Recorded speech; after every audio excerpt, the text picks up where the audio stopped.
They were the industry's darlings, protected, elevated, applauded. But when Hollywood ran on segregation, blackface, and silent complicity, these stars didn't stay silent. One refused to work on segregated sets, another walked off a movie mid-shoot, and one literally got blacklisted for standing beside black co-stars. No hashtags, no PR teams, no applause, just guts. In an industry that punished resistance, they took the hit.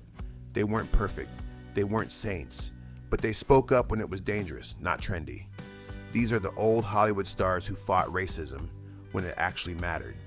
To most people, Clark Gable was the ultimate movie star, the king of Hollywood, Rhett Butler in Gone with the Wind, tall, suave, masculine, and completely in control. But in 1939, on the set of Gone with the Wind, Clark Gable saw something that made him furious. The studio had segregated bathrooms for black cast and crew, and instead of brushing it off like most white stars would have, Gable threatened to walk off the film unless they were integrated. He didn't ask, he didn't negotiate. He said, "I'm not doing this unless it changes." And it changed. That wasn't a small stand. Gone with the Wind was the biggest movie in Hollywood history. The budget was massive, the stakes were high, and Clark Gable was the lead. He could have just smiled for the camera and stayed quiet, but he didn't. Even earlier, Gable showed signs he wasn't built like the rest. Back in 1935, he refused to attend a premiere at a whites-only theater in Atlanta, until they agreed to let his black co-star, Hattie McDaniel, in the door. She ended up being barred anyway, but Gable made sure everyone knew he was against it. Here's the wild part. Gable was in the Hollywood machine. He wasn't some outsider yelling at the gates. He was the guy, the face on the poster, and he still used that power to speak out. At a time when most actors wouldn't even say the word segregation. He wasn't perfect, but when it mattered, he didn't play the game. And for a king in Hollywood, that was rare. By the 1970s, Marlon Brando was more than just an actor. He was a force. The Godfather had just made him immortal. Every studio wanted him. Every director begged for him. So when he won the Oscar for Best Actor in 1973, everyone expected a standing ovation. But Brando didn't even show up. Instead, he sent a 26-year-old Apache activist named Sacheen Littlefeather to walk on stage in his place. She stood there, trembling in full traditional dress, and told a stunned room that Brando was rejecting the award in protest of Hollywood's treatment of Native Americans. You could hear the silence crack. This wasn't a press statement. It wasn't a quiet donation behind the scenes. Brando hijacked the biggest stage in Hollywood to call out the industry itself, and the backlash was instant. He was mocked, ridiculed, blacklisted. People in the audience booed. John Wayne had to be physically restrained backstage from going after Littlefeather. Clint Eastwood made racist jokes at her expense later that night, but Brando didn't flinch. This wasn't a one-time stunt. He had already spoken out about racism in America, defended the Black Panthers, supported the civil rights movement, and marched with Dr. King. Brando was loud, messy, unpredictable, but one thing was clear. He used his fame to fight the system that made him famous. And unlike most of his peers, he didn't just risk roles, he risked the room. In an industry built on silence, Brando didn't whisper. He shouted. Paul Newman wasn't just one of the most iconic leading men in Hollywood, he was the blueprint for cool. With piercing blue eyes and a rebel's swagger, he lit up the screen in classics like Cool Hand Luke, Butch Cassidy and the Sundance Kid, and The Hustler. But what made Newman different wasn't just the way he acted, it was the way he acted off camera. While many stars stayed quiet during the height of the civil rights movement, Newman was loud and unapologetic. He marched with Martin Luther King Jr. in 1963 and helped fund voter registration drives in the South when doing so could still get you killed. When white Hollywood looked away from racism, Newman turned around and stared it down. He didn't just talk about justice, he wrote the checks, literally. Newman donated millions over his lifetime to social justice initiatives, education for underprivileged communities, and civil rights groups. He once said, "You can't be as rich as I am without redistributing some of it." In 1964, when black students at the University of Mississippi faced violent backlash for trying to integrate the school, Newman quietly paid for legal fees and safety measures behind the scenes. No press, no credit. Even his charity work had a radical edge. His company, Newman's Own, funneled 100% of his profits into philanthropic causes, many of them focused on racial and economic justice. It wasn't performative, it was who he was. And unlike other celebrities who dipped in and out of activism depending on the headlines, Paul Newman stayed consistent. Decade after decade, he could have been just another Hollywood heartthrob. Instead, he chose to be a disruptor, a giver, a fighter, cool on screen, radical in real life. Paul Newman didn't just play heroes, he tried to be one. Joan Seabourg wasn't your typical old Hollywood actress. She wasn't polished like Grace Kelly or safe like Doris Day. She was unpredictable, political, and unafraid. Best known for her role in Breathless, 1960, she became a French New Wave icon. But back home in the US, the government saw her as something far more dangerous, a white woman who stood with black liberation. At the height of her fame, Joan Seabourg began supporting the Black Panther Party, publicly and financially. She didn't just write checks, she showed up. She gave statements to the press defending the Panthers against media demonization and described the FBI's surveillance of them as modern-day lynching with paperwork. She was fearless, but the FBI was ruthless. Under J. Edgar Hoover, the Bureau launched a personal smear campaign against her as part of their COINTELPRO program. They planted fake stories in the press, including a lie that the father of Seabourg's unborn baby was a Black Panther member. The media ran with it. Her mental health crumbled. Her child died shortly after birth, and Jean, she never recovered. The FBI later admitted to the psychological operation, but by then, the damage was done. Seabourg's career faltered, and she spent her later years battling depression and paranoia. In 1979, she was found dead in the backseat of her car in Paris. The cause was ruled suicide. She was only 40. Joan Seabourg didn't get honored with Lifetime Achievement Awards. She didn't get a Hollywood ending, but she stood up when it mattered, when it was risky, when it was dangerous, when it was lonely. And even though they tried to erase her, she remains one of the bravest white women to ever stand beside Black America in its fight for justice. Tony Curtis was old Hollywood's bad boy with a Bronx accent, a matinee idol with a rebel streak and the charisma to match. From Some Like It Hot to Spartacus, he rose through the studio ranks with charm, talent, and street smarts. But what set him apart wasn't just his looks, it was his refusal to play along with Hollywood's quiet racism. In the 1950s and 60s, Curtis didn't just avoid segregation, he actively challenged it. He refused to play in Southern theaters that banned Black audiences, and when Universal Studios tried to cut actor Sidney Poitier out of a film for being too controversial, Curtis said no. He insisted Poitier stay in the film The Defiant Ones, and he didn't stop there. Curtis made sure Poitier got equal billing. He even threatened to walk off the project if the studio didn't comply. That demand wasn't just rare, it was nearly unheard of at the time, especially coming from a white star at the peak of his fame. The film became a major success. Both actors were nominated for Oscars, and it marked a turning point for Black representation in mainstream Hollywood. But Curtis didn't do it for accolades. He did it because, as he said later, "I knew what it was like to be treated like an outsider. I was a poor Jewish kid from the Bronx. I wasn't going to sit back and let Hollywood treat Sidney like that." Tony Curtis never marketed himself as an activist. He wasn't in marches or on podiums, but he used his fame to open a door and made sure it stayed open. In a time when staying silent was the safer bet, Curtis made noise. And for Sidney Poitier, for Black actors, and for Hollywood's long overdue shift, that noise mattered. Elizabeth Taylor wasn't just a movie star, she was the movie star. From Cleopatra to Cat on a hot tin roof, she ruled the screen with diamond-studded elegance and scandalous charm. She had the eyes, the marriages, the headlines, but behind the glitz, she had a spine of steel. In the 1950s and 60s, when most white Hollywood stars distanced themselves from controversy, Elizabeth Taylor did the opposite. She embraced the people the industry tried to silence. One of her closest friends was Sammy Davis Jr., a Black entertainer who faced constant racism, death threats, and ostracization just for being successful while Black. When studios and social circles tried to keep him out, Taylor welcomed him in. She defended him publicly, invited him into elite spaces, and never once flinched. And when Sammy was disinvited from JFK's inaugural party because of his interracial marriage, Elizabeth was livid. She never forgot it. Taylor also became one of the earliest major stars to raise awareness about HIV/AIDS, a crisis that hit Black and brown communities hard. While politicians stayed silent and celebrities stayed scared, she led the charge. She helped found AMFAR and donated millions of her own money to fight the epidemic, long before it was considered safe to care.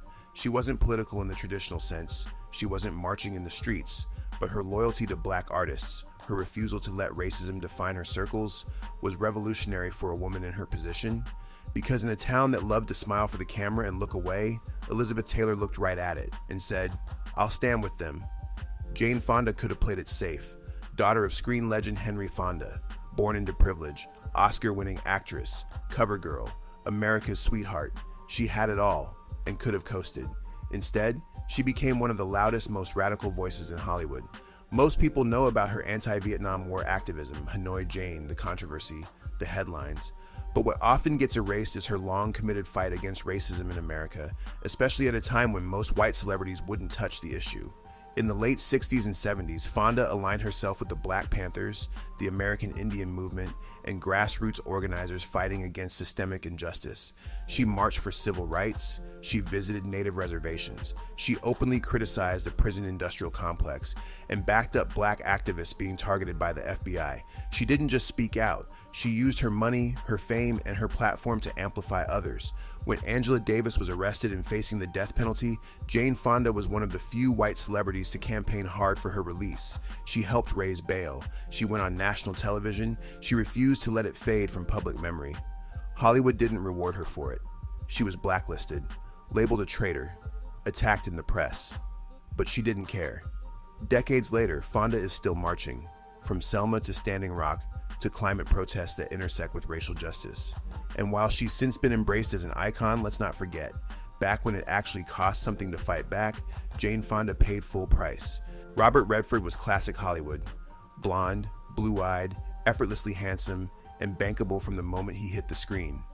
But behind that movie star exterior was a man who believed Hollywood had a race problem and did something about it.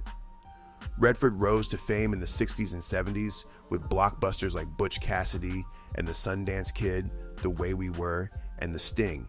He could have played it safe. He could have just cashed the checks. Instead, he built something bigger, a pipeline for stories that weren't being told.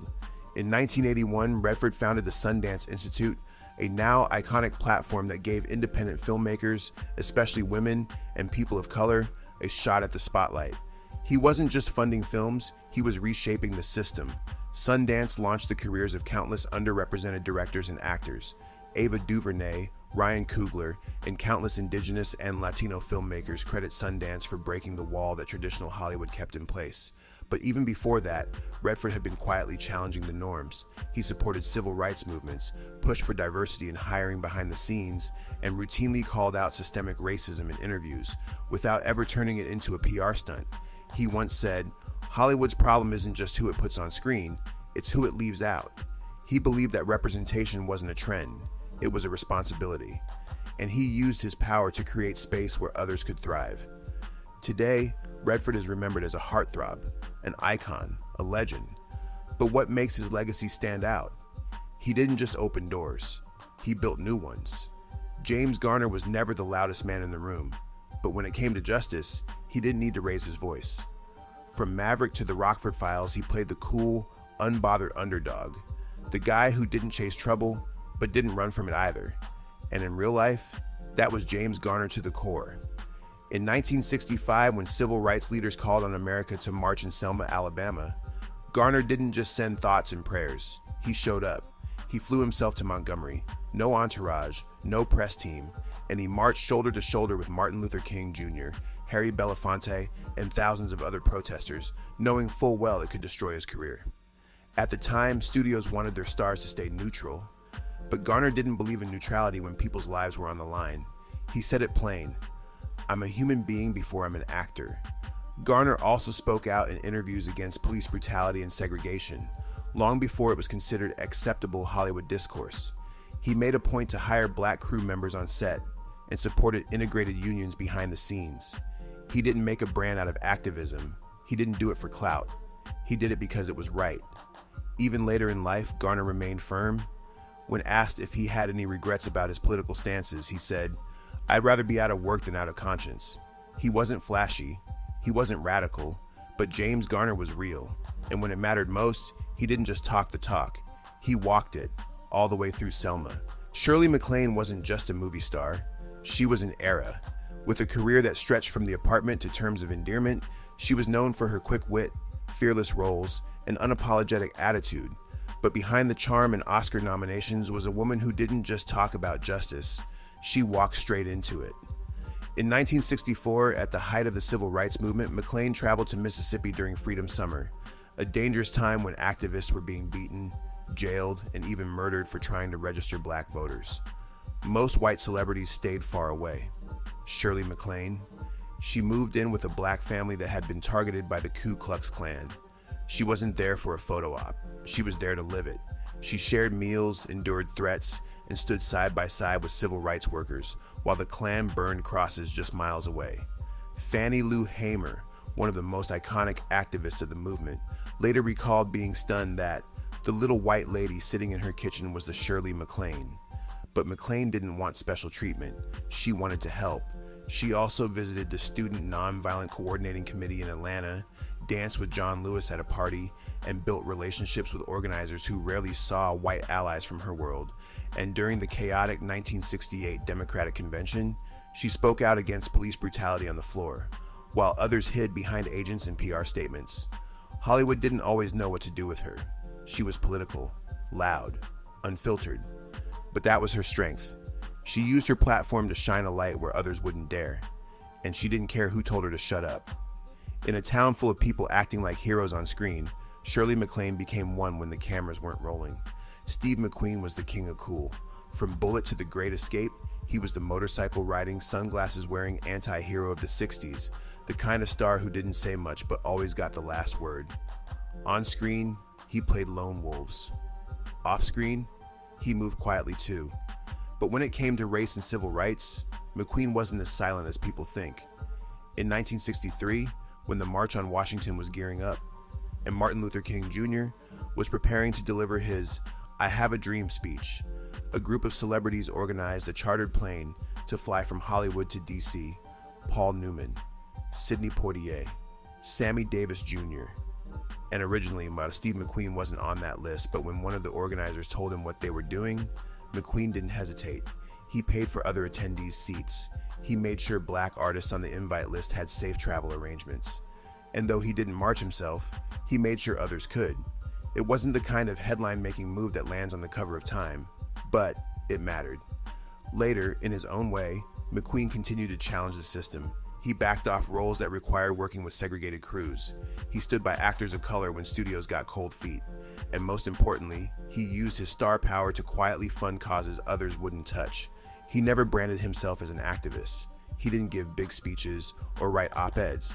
But when civil rights leaders needed support, Steve McQueen didn't ask for applause. He cut the check. He didn't have to be loud to make a statement. He just had to be present. And when it counted, he was.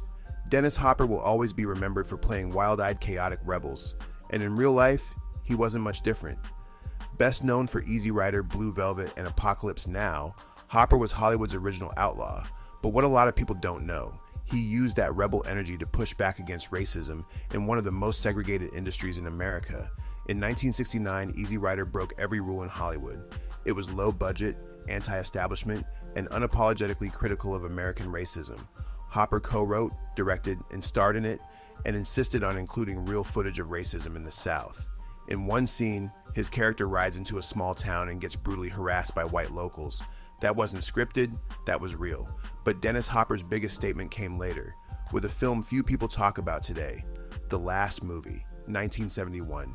He cast Afro-Peruvian actors in major roles and refused to whitewash the story. The studio hated it, critics trashed it, and Hopper, he didn't flinch. He lost jobs, lost deals, and became persona non grata in the industry for years. But he never apologized. Even earlier in his career, Hopper had made waves by pushing for integrated casts and defending civil rights causes behind the scenes. He supported the Black Panthers and publicly condemned police violence, all at a time when that could get you blacklisted fast. Off-screen, he was messy, unpredictable, and often self-destructive. But when it came to fighting racism in film, Hopper didn't play it safe. He made art that forced white audiences to look. Gregory Peck will always be remembered as Atticus Finch, the soft-spoken, morally unshakable lawyer in To Kill a Mockingbird who stood up to racism in a small southern town. But here's the thing, Gregory Peck wasn't acting. On screen, He played the man who defended a black man falsely accused of assault. Off-screen, he lived by the same principles long before the movie ever hit theaters. Peck used his fame to challenge racial injustice and stand up for civil rights, not just in interviews, but in boardrooms, on stages, and even in courtrooms. In the 1960s, he openly supported the civil rights movement, marched for equality, and gave public speeches condemning segregation and hate. He even helped fund legal defense efforts for civil rights activists arrested during the Freedom Rides, and he wasn't subtle about it. In 1963, Peck delivered a scathing televised speech against racism and anti-Semitism at a time when most white actors wouldn't even say the word race. He also went head-to-head with the studio system, fighting to keep the moral message of To Kill a Mockingbird intact, even when executives wanted to soften it for Middle America. And when Southern theaters tried to ban the film, Peck called them out. Even decades later, when he was already a Hollywood legend, he continued to speak out, supporting affirmative action and calling racism the cancer of America's soul. He could have coasted on his image. Instead, he challenged the country to live up to its ideals. Gregory Peck didn't just play Atticus Finch, he was him, in quiet ways, in brave ways, in real life. And in a town built on illusion, he chose integrity.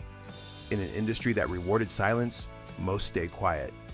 They followed the script, hit their marks, and let injustice pass behind the camera. But a few didn't. They weren't perfect. They weren't saints. They were actors, artists, public figures, with the rare courage to use their spotlight for something bigger than themselves. They stood up when it was unpopular, spoke out when the room got quiet, and pushed back, gently or loudly, when it would have been easier to just smile and say nothing. They didn't do it for applause. They didn't do it for headlines. Most of the time, they did it knowing they lose something, a role, a deal, a reputation. But they spoke up anyway, because real allyship doesn't come with trophies. It comes with risk, with sacrifice, with knowing that history might never fully give you credit, but doing the right thing anyway. These were the white stars who didn't just perform empathy, they practiced it. In the quiet moments, on the loudest stages, when it actually mattered. Let their legacy remind us, it's not about being the hero, it's about refusing to be a bystander.